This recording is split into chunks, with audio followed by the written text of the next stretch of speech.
Bien, mis amigos, Rafael Paz, como ustedes saben, es director ejecutivo del Consejo Nacional de Competitividad. Lo dije bien. Pero también es un enciclopedista, es un politólogo, es una gente, un economista. O sea, podemos obtener muchas cosas de él. Para que no solamente no nos vayamos al plano del área en la que se está desempeñando muy bien. Para comenzar, viene de una institución que junto al Estado tiene resultados materiales. El país ha incrementado notablemente su competitividad. Buenos días. Buenos días. Buenos días. Buenos días. Para mí es un placer estar aquí con ustedes, Orión. Gracias, Todo mi aprecio para ti, igual para ti, Pedro. Tu parecer sobre el discurso inaugural del presidente López Obrador. Para empezar, nada más para ver. Te lo está metiendo en los hondo y inmediato. Para ver, ¿tú entiendes? Para ver cómo vamos. Para mí es un gusto estar aquí Gracias, y venir a hablar de temas importantes como la agenda de competitividad de la República Dominicana. Exacto. Yo amo mi país, amo la República Dominicana y creo que la mayor contribución que podemos hacer en este momento es concentrarnos en los temas esenciales del país. Sí. Yo creo que ya tendremos tiempo para hablar de la política internacional, pero fue una provocación. Quizás esta primera parte yo quiero aprovecharla para compartir con nuestro público lo que ha venido sucediendo con la agenda de competitividad de la República Dominicana. Correcto. Que se denomina Dominicana Competitiva y es el producto de una gran alianza público-privada que ha sido liderada por el presidente Medina y que tiene como actores claves al gobierno dominicano a través de los 9 ministerios fundamentales en la parte económica, administrativo de la presidencia, el Ministerio de la Presidencia, Hacienda, Economía, Industria y Comercio, Turismo, Agricultura, el CIRD y el sector privado, con 9 de los CEOs, de los presidentes de las principales firmas dominicanas, designados por decreto por el presidente, Ligia Bonetti, Pedro Brache, Felipe Vicini, Manuel Alejandro Grullón, Fran Rainieri, Fernando Capellán, Luis Molina Checar y José Miguel González Cuadra. Desde el año pasado, ya a esta fecha cumplimos un año de trabajo del Pleno del Consejo de Competitividad, que es una entidad que está creada por ley desde el año 2006, pero que entra en funcionamiento pleno en el año 2017, en diciembre, cuando se pone en funcionamiento el Pleno del Consejo de Competitividad. Se han celebrado 6 sesiones del Consejo y ya se han tomado 109 decisiones en 4 pilares esenciales. Facilitación de comercio, que es lucha contra la burocracia. El segundo es más productividad y exportaciones. El tercero es innovación y el cuarto es más empleos formales de calidad. Es una agenda compartida que busca convertir a la República Dominicana en un país de más oportunidades para los emprendedores, para que crezcan las pequeñas y las medianas empresas, para las mujeres productoras, pero sobre todo también para lograr que nuestras firmas, que nuestras empresas, que nuestros productos y nuestras marcas se internacionalicen. El objetivo a partir de esto es generar más ingresos para la gente y lograr que la economía dominicana se transforme o transicione de una economía que crece mucho. Somos un modelo latinoamericano, hemos crecido en promedio en los últimos 50 años por encima del 5%, pero que logremos, en adición a eso, ser una economía que genera mayor bienestar a través del empleo formal. República Dominicana tiene un reto respecto a la formalización de su economía y con ese propósito en la mente se han desarrollado todos estos trabajos. Se han tomado medidas específicas de rápida ejecución, sin tener que ir al Congreso Nacional, sino donde hay una manifiesta voluntad del presidente y del gobierno para hacer que cosas sucedan. Para tener un ejemplo, voy a compartir algunas pocas. Se eliminó la tarjeta de turista, que generaba grandes filas en los aeropuertos, la compra física de esa tarjeta. Se amplió el horario de puertos desde las 7 de la mañana hasta las 10 de la noche. Prácticamente estamos duplicando la capacidad portuaria de la República Dominicana. Así es. Se redujo a 35 días la emisión del registro sanitario, que es la puerta de entrada de un producto al mercado. Si un emprendedor desarrolla un producto alimenticio, cosmético, de belleza o de medicina y no logra el registro sanitario, no lo puede comercializar en el mercado formal. Ese registro tardaba casi hasta 2 años. Hay casos de registro sanitario que estaban desde el año 2011 sin ser emitido. Ahora en 35 días de manera automática puede ser emitido. Se creó la ventanilla única de construcción que está en proceso de implementación y que va a reducir a 60 días la emisión de las licencias de construcción.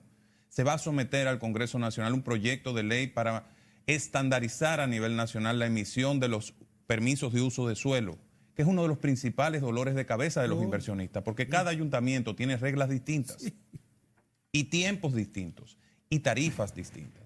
Entonces, hay que estandarizar, hay que hacer transparente el proceso, pero sobre todo hay una medida muy importante que se ha tomado, o dos medidas muy importantes que son de gran alcance. Una de ellas fue aprobar el Plan Nacional de Mejoras Regulatorias mediante decreto presidencial, dándole la potestad a la Dirección Ejecutiva del Consejo de Competitividad para hacer un levantamiento de todas las regulaciones a nivel nacional que afectan la actividad privada.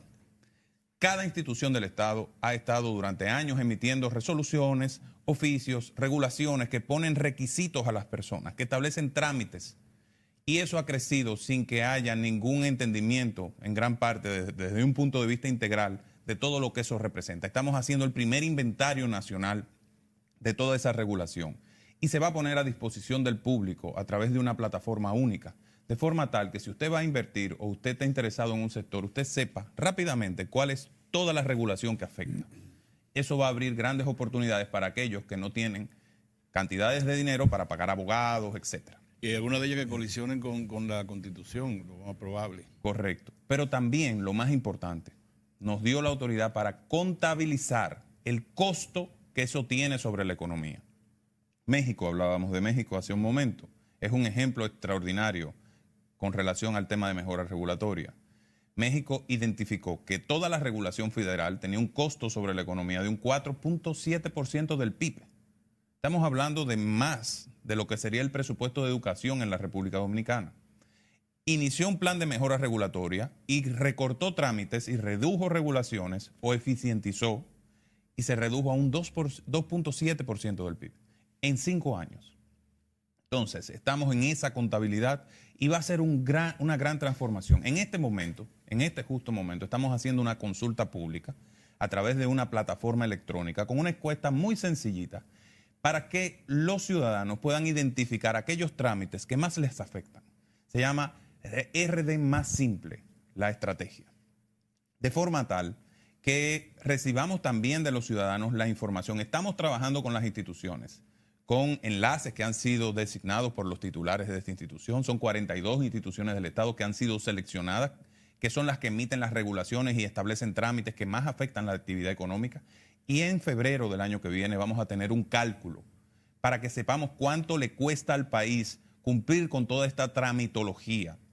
Así que invito a los amigos televidentes a entrar a la página de competitividad y al enlace www.rdmasimple.gov.do de forma tal que puedan llenar esta encuesta. Rafael, muy bien. Todas esas medidas administrativas sumamente importantes que están, incluso ya se siente en el sector productivo nacional cambios importantes y un respiro, porque se están dando mecanismos para facilitadores hacia lo que debe ser una meta nacional, que es mejorar la competitividad en forma sustancial en la República Dominicana. No obstante, la competitividad tiene en componentes que van mucho más allá que esas secciones y esas medidas administrativas. Un componente de educación que es fundamental, un componente tan importante y vital como es la mejora en el sistema eléctrico nacional, sin el cual no se puede hablar ni de competencia, ni de desarrollo, ni de nada. Competencia en materia de un componente importante que es el componente salarial, ver cuál va el sistema de salario. Muchas veces he escuchado, de compensación. Muchas veces he escuchado que cuando se habla de aumento de salario, dice, bueno, hay que tener cuidado porque esos son salarios que serían no competitivos. Entonces, por ese lado. Y hay otro componente también importante, fundamental, que es el componente fiscal, también importante para los fines de mejorar, además de los otros elementos como es mejorar la producción, para tener una mejor oferta exportadora, por ejemplo, mayor oferta de exportación. Pero esos grandes elementos, ¿cómo lo ves tú? ¿Tú crees que hemos avanzado en esos componentes que he citado para mejorar la competitividad? Porque sin eso... Mira, Martin Luther King decía que los procesos no se tratan a veces de subir la escalera completa, sino de iniciar caminando por el primer escalón.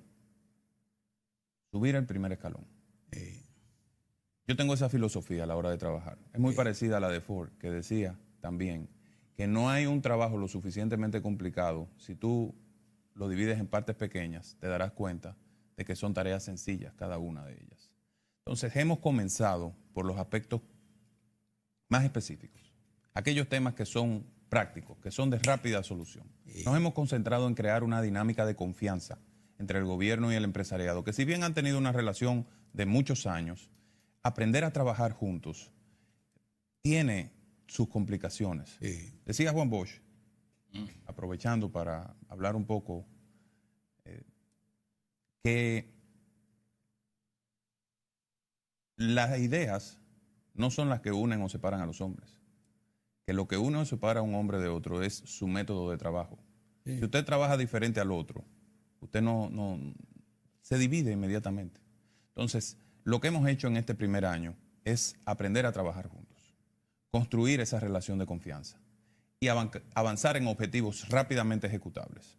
Estos temas están pendientes y son esenciales para lograr un objetivo mayor, que es el de la República Dominicana. República Dominicana tiene que convertirse en un país exportador.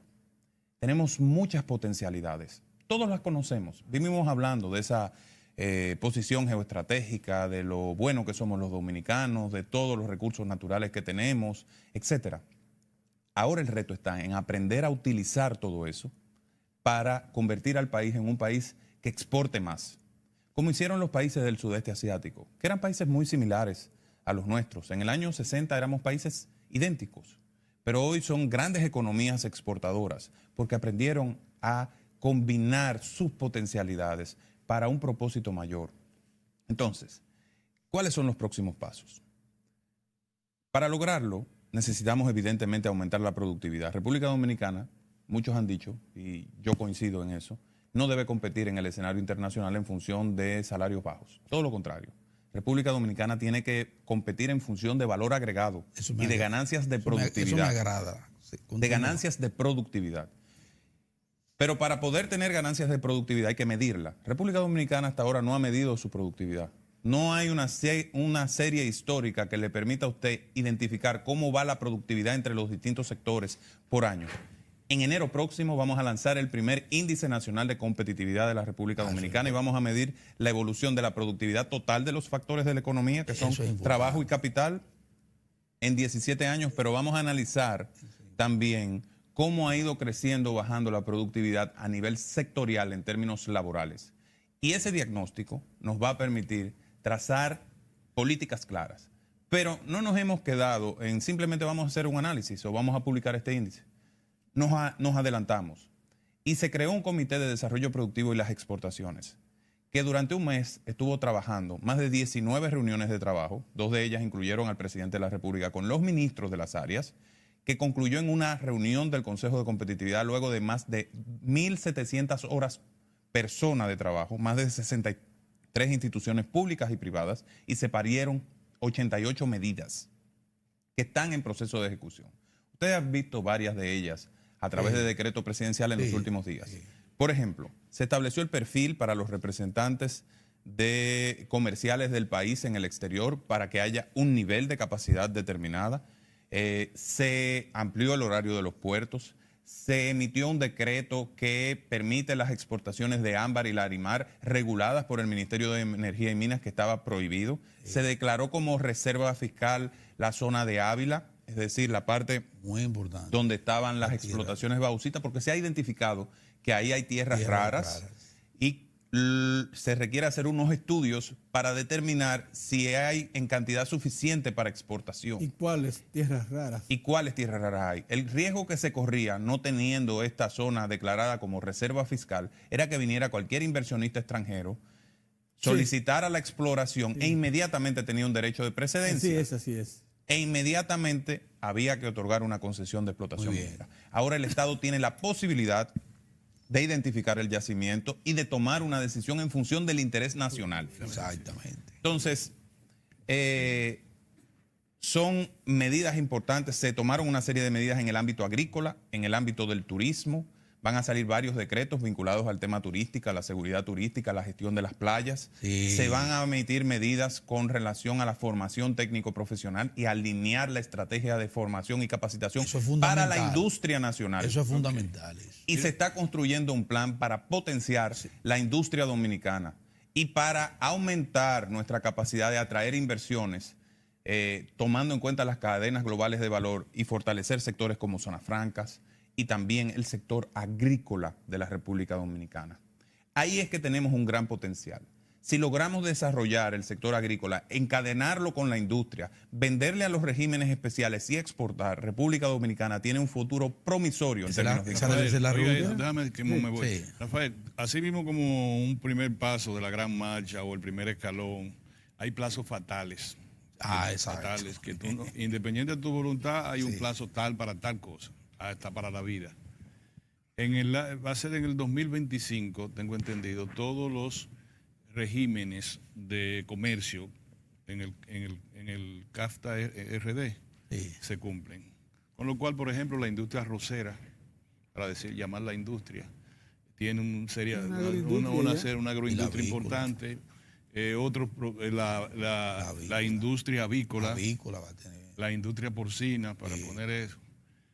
Incluyendo también los cultivos bajo control ambiental. Control también. ¿Qué vamos a hacer? Faltan 6 años.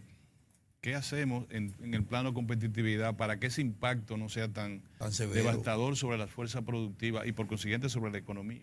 Sí, mira, mucha gente al hablar de competitividad piensa que es una palabra para economistas o para empresarios.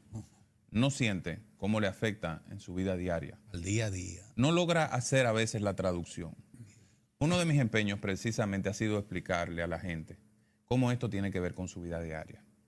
Eso que tú señalas tiene que ver con la vida diaria de la gente, con cómo se alimenta, con los precios a los que llegan los productos a las mesas, con cómo se organiza la producción en el campo, pero también en las ciudades, a través de la industria, etcétera. Evidentemente tenemos un reto importante. Por eso hemos puesto en marcha todas estas medidas para potenciar la producción. Hemos priorizado 10 sectores, 10 productos específicos dentro del campo dominicano para darle apoyo sistemático y organizar los programas públicos para potenciar certificaciones, niveles de calidad, apoyo a la producción, acceso al crédito. Esos productos son aguacate, mango, piña, cacao, carne, tabaco, vegetales orientales, vegetales de invernadero, yuca y plátanos. Ahí, República Dominicana tiene un gran potencial. Los mercados internacionales... O sea, no solamente son agrícolas, hay también pecuarios. Sí, pecuarios. Definitivamente. Sí. Ahí República Dominicana tiene no solo nichos importantes a nivel exterior, sino grandes mercados. ¿Ustedes saben cuánto es el mercado de la yuca a nivel global? 10 millones de toneladas de yuca se consumen. República Dominicana apenas exporta 2.000. Costa Rica está supliendo el 83% de la yuca que se consume en Estados Unidos. Nosotros apenas suplimos el 0.2%. El mercado de Estados Unidos no lo quitó Costa Rica. Hay zonas de Europa que en tu viven gestión, de desgracia porque no conocen la yuca. Nosotros tenemos, según la FAO, una de las tierras más productivas del mundo, con nutrientes que no aparecen en ninguna otra parte, que es la tierra de Moca y de esa zona por ahí. Entonces, de lo que se trata es de aprovechar ese gran potencial. Los chinitos se volvieron locos. Otra es la piña dominicana. Rafael, vámonos a ir a un cambio para continuar sobre ese tema. Y está siendo muy, muy interesante el programa, muy interesante. Vamos, señores, retornamos casi de inmediato.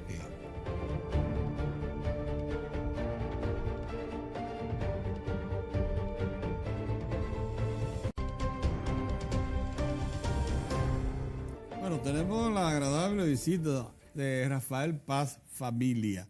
Él es el director ejecutivo del Consejo Nacional de Competitividad, pero con él se puede contextualizar también, porque es de los jóvenes que se ha impuesto a hacer un estudio de nuestra propia realidad, compararla con el exterior y salir un poco de esta insularidad que nos afecta siempre en el análisis y en la acción. Rafael, dos cosas.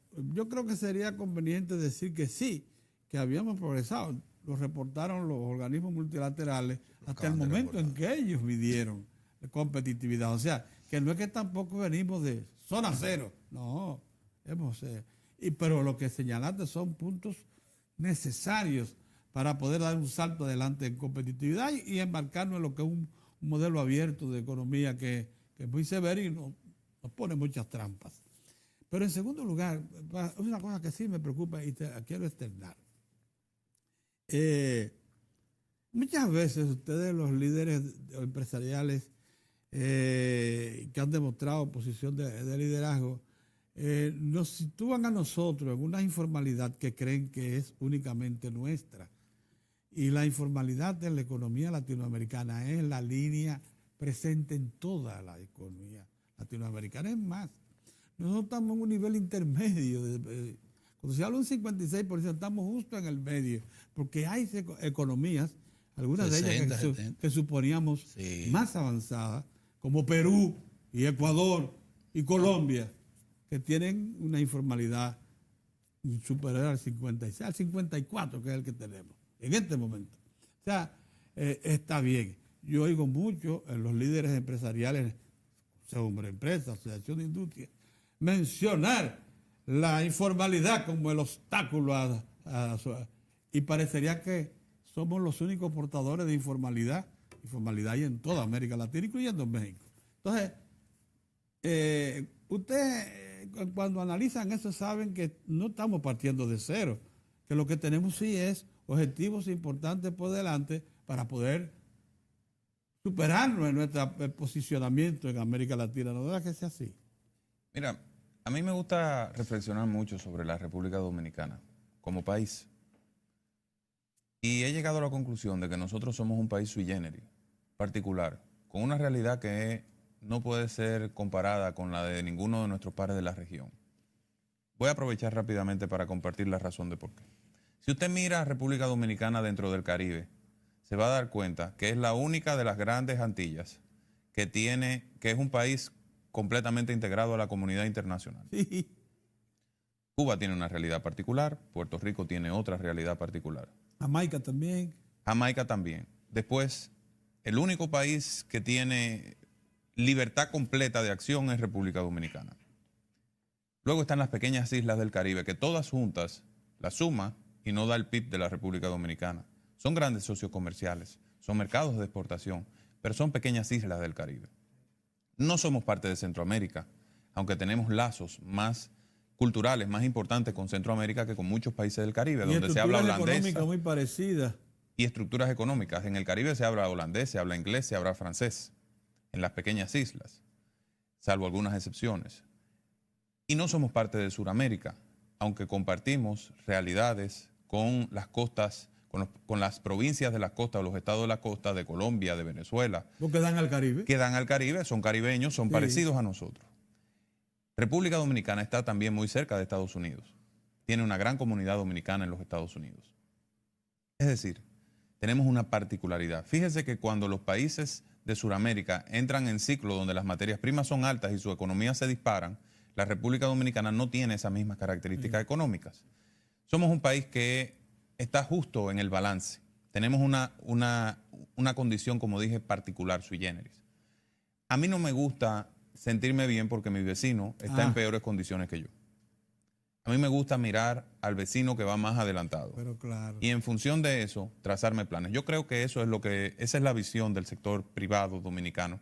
Y por eso empuja tanto para que se reduzcan los niveles de informalidad. República Dominicana es un país mediano, es un país de 10 millones de habitantes. ¿Pero qué se está haciendo para mejorar la informalidad en el país? Pues yo no veo acción en esa dirección. La mejoría de la informalidad viene por muchas razones, pero la principal tiene que ser la facilitación de la actividad productiva. Si es difícil pagar impuestos.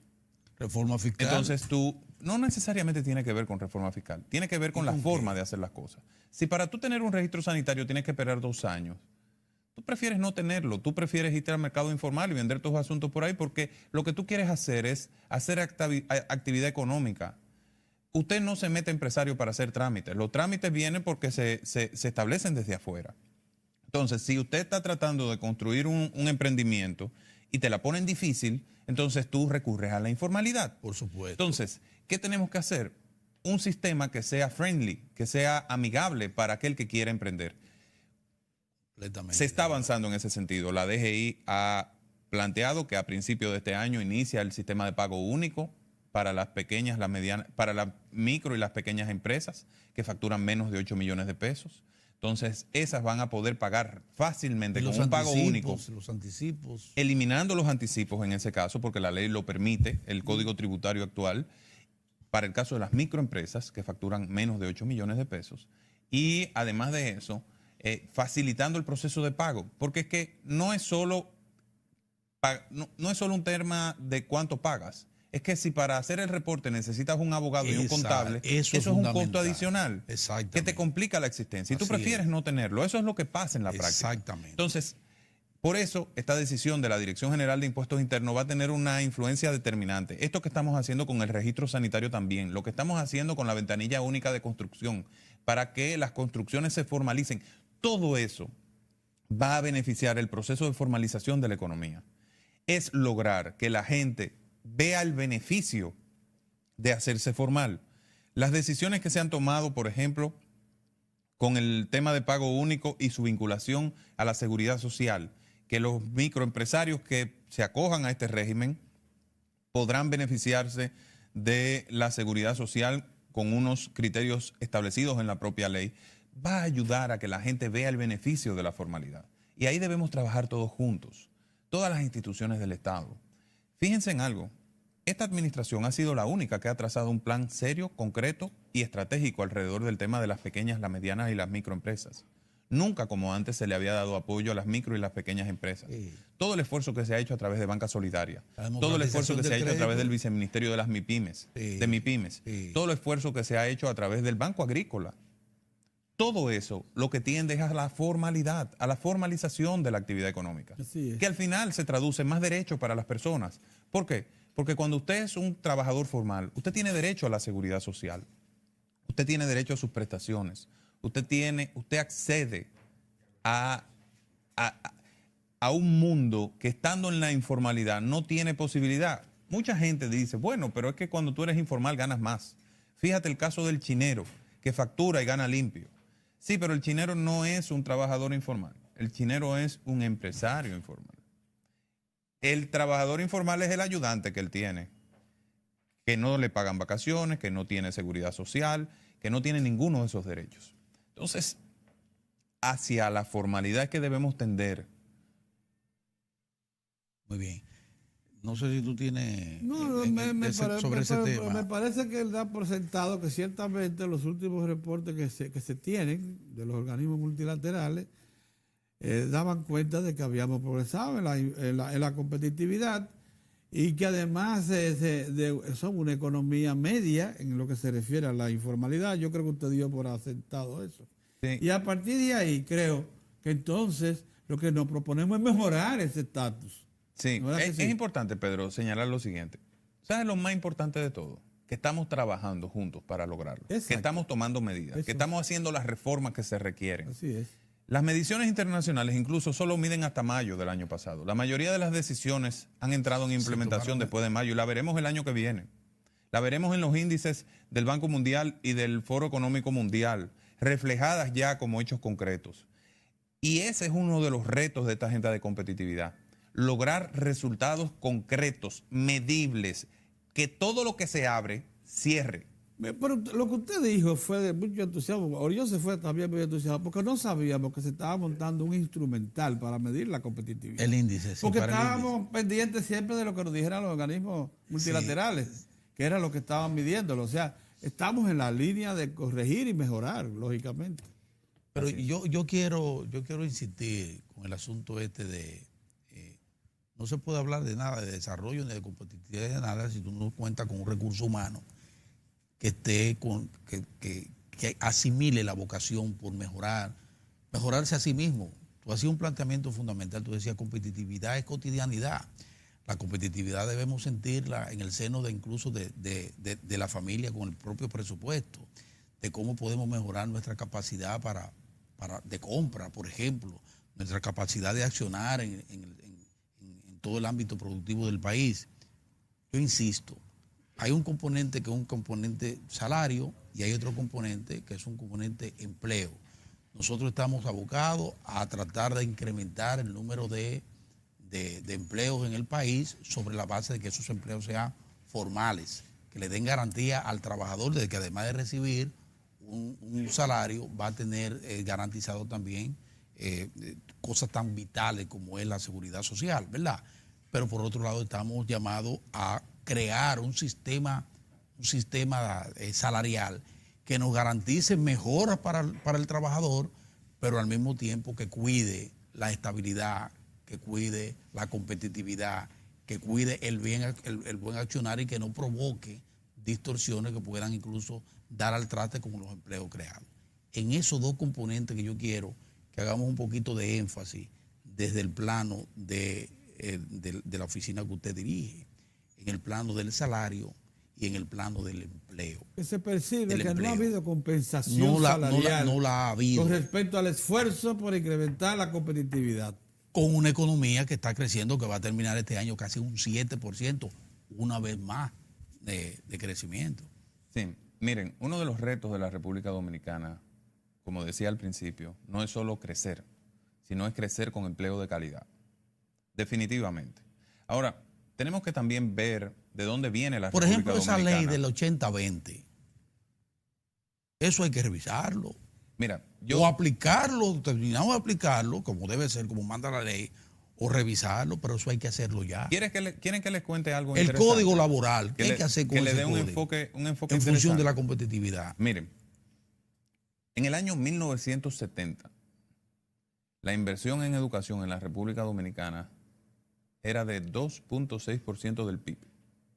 Así es.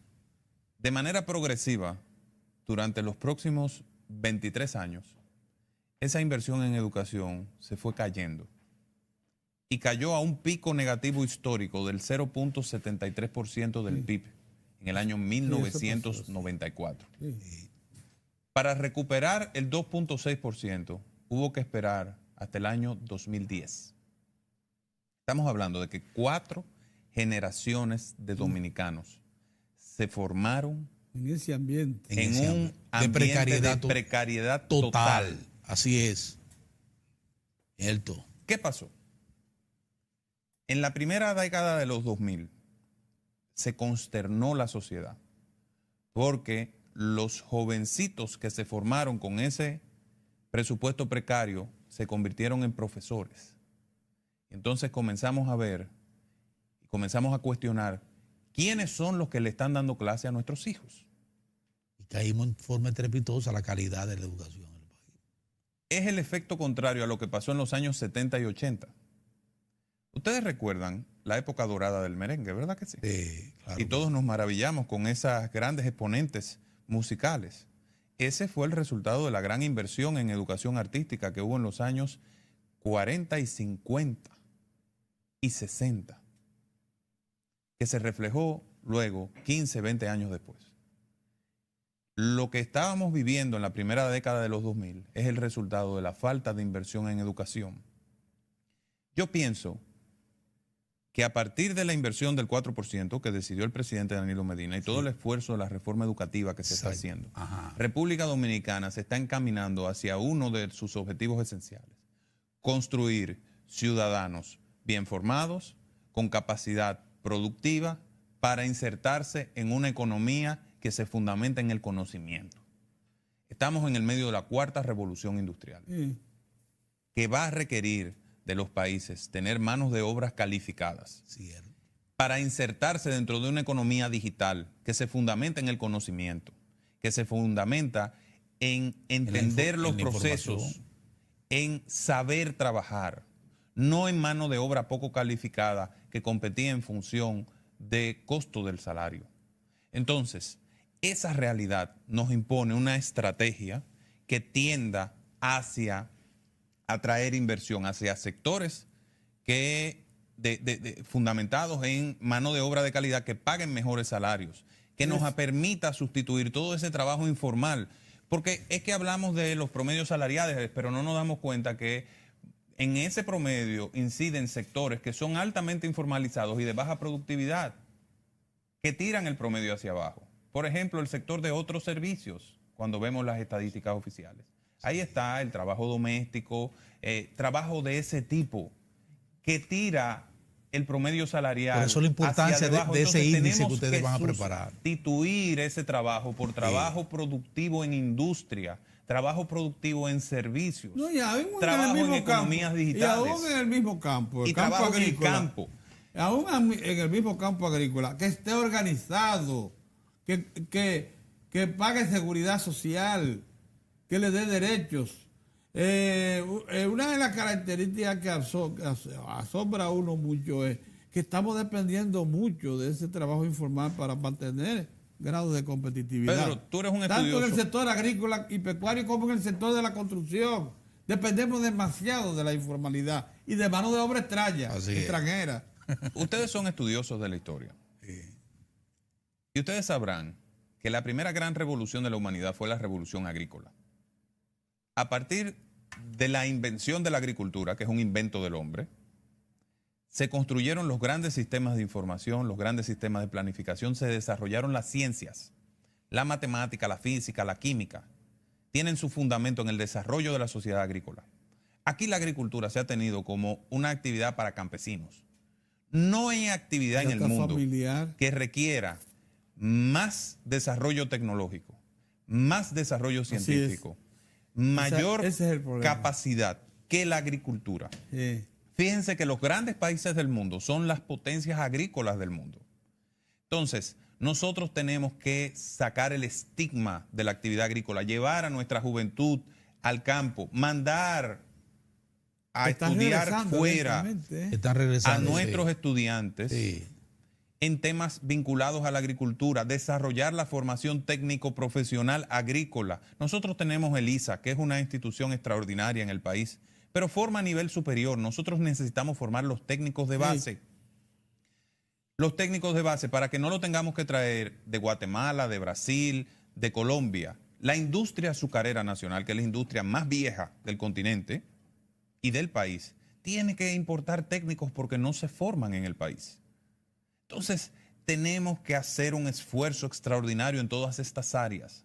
Y esto requiere de alianza público-privada, de combinación de fuerzas. Por eso el presidente ha conformado esta iniciativa del Consejo de Competitividad, que es más que una institución, es un conglomerado de factores y de fuerzas por un propósito nacional, del cual nosotros somos el catalizador ejecutivo, pero el acuerdo, la reunión, el trabajo, la coincidencia de visiones es el gran resultado de este proceso. Incluso hay una contradicción que compite un poco contra esos objetivos. Nosotros, desde que tenemos desarrollo, bueno, nosotros éramos un país agrícola y pecuario hasta el 65 o 66, con algún desarrollo agroindustrial con la caña, pero uno de los problemas nuestros es que hemos desarrollado la agricultura y fuimos importantísimos exportadores de café, cacao, tabaco y rama y azúcar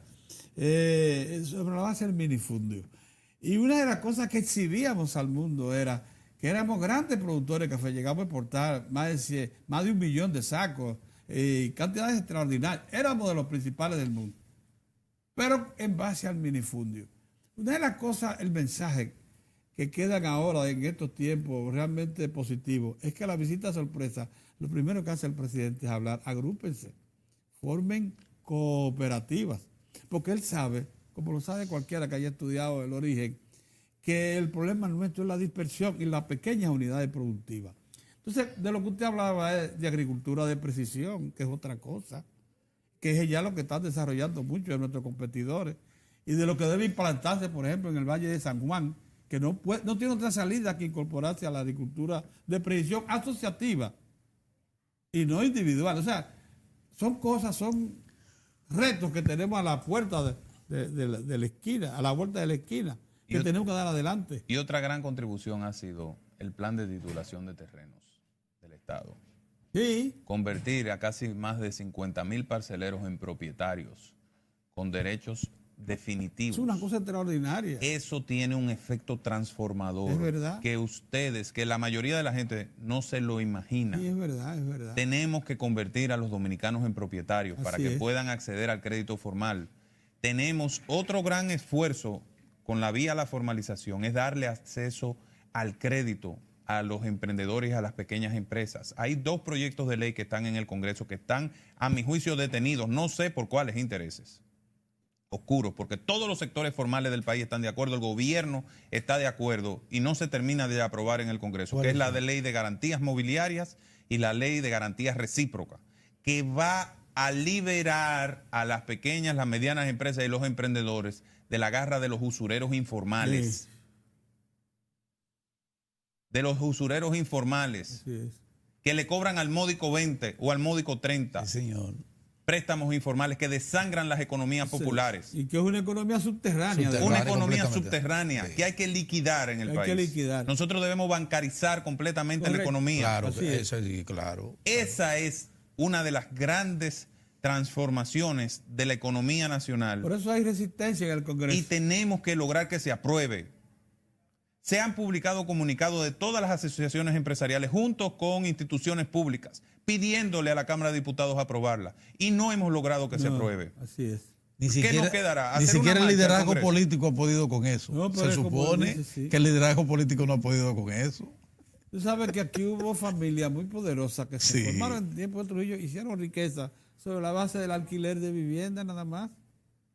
Eran los que más alquilaban, los que más poseían vivienda en la capital y eran gente rica, pero sobre eso un enriquecimiento. Mira, Rafael, tú sabes dónde yo he notado y he sentido una mejora sustancial en materia de salarios, incluso bueno, con un sector altamente competitivo en la minería, por ejemplo.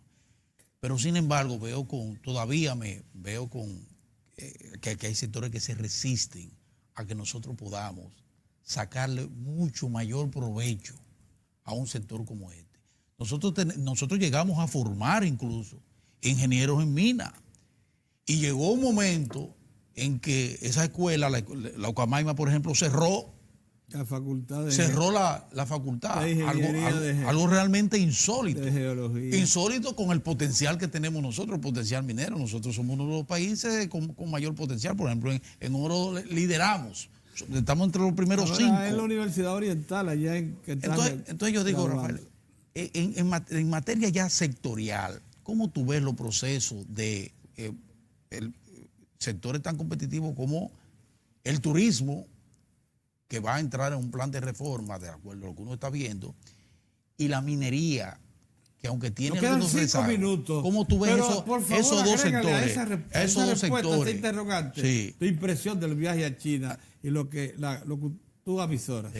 Bueno, yo he dicho que hay grupos minoritarios que por razones políticas han querido satanizar la minería en la República Dominicana y tomarla como bandera para hacer presencia en los medios de comunicación y justificar un posicionamiento. Y chantaje también. Por razones políticas. Por razones políticas. Sabiendo que República Dominicana necesita aprovechar esos recursos para financiar su proceso de desarrollo. Sabiendo que las técnicas modernas de la actividad minera ya pueden generar una coexistencia entre un medio ambiente equilibrado y la preservación de los recursos naturales y la explotación minera. Entonces, República Dominicana tiene que avanzar y no puede ser objeto del chantaje constante de grupos que lo que buscan es posicionarse políticamente con ese tema. República Dominicana tiene un compromiso con su población, que es financiar el desarrollo de su gente. Todos los países que han avanzado han aprovechado sus recursos naturales, han aprovechado sus recursos mineros. Europa es el ejemplo mundial de la minería y es posiblemente en términos de desarrollo humano la zona de mayor avance del mundo. Entonces nosotros tenemos que encontrar el camino para aprovechar nuestros recursos, de forma tal que se beneficie el pueblo dominicano, que se beneficien las comunidades, pero que podamos exportar. El turismo el turismo y los cambios va avanzando viento en popa. Una cosa coexiste con la otra. Nosotros tenemos que aprender a combinar nuestros sectores y combinar nuestras estrategias de crecimiento y de desarrollo. Y debemos hacerlo de una forma abierta, aprovechando las oportunidades que están en el exterior, fortaleciendo la relación con nuestros socios comerciales, Estados Unidos, ahora China, y con otros países que colaboren y cooperen con la República Dominicana para que podamos avanzar. Tenemos que abrirnos mercados internacionales en Europa, hacer mayor presencia en Estados Unidos. Tenemos todo un camino por delante. El país tiene grandes oportunidades, pero para aprovecharlas tenemos que trabajar todos juntos. Y ese es el ejemplo que ha querido fijar el presidente a través del Consejo de Competitividad. Trabajemos juntos para aprovechar el potencial del país, para generar beneficios para nuestros pobladores, para internacionalizar nuestras empresas, nuestras marcas, para que los productos dominicanos sean orgullo de todos los dominicanos en los mercados exteriores. Ahí llegaremos si seguimos trabajando a toda marcha, sin detenernos. Excelente. Bueno, muchas gracias. La intervención no pudo haber sido más oportuna. Creo que esos son los momentos en que estos mensajes deben difundirse. Pero no hay, pero quedaron muchas zonas por tratar. Ya lo trataremos más adelante. Rafael Paz Familia, director ejecutivo del Consejo Nacional de la Competitividad. Muchas gracias, Rafael, por estar con nosotros. Y a ustedes también por su atención. Nosotros regresaremos mañana, Dios mediante.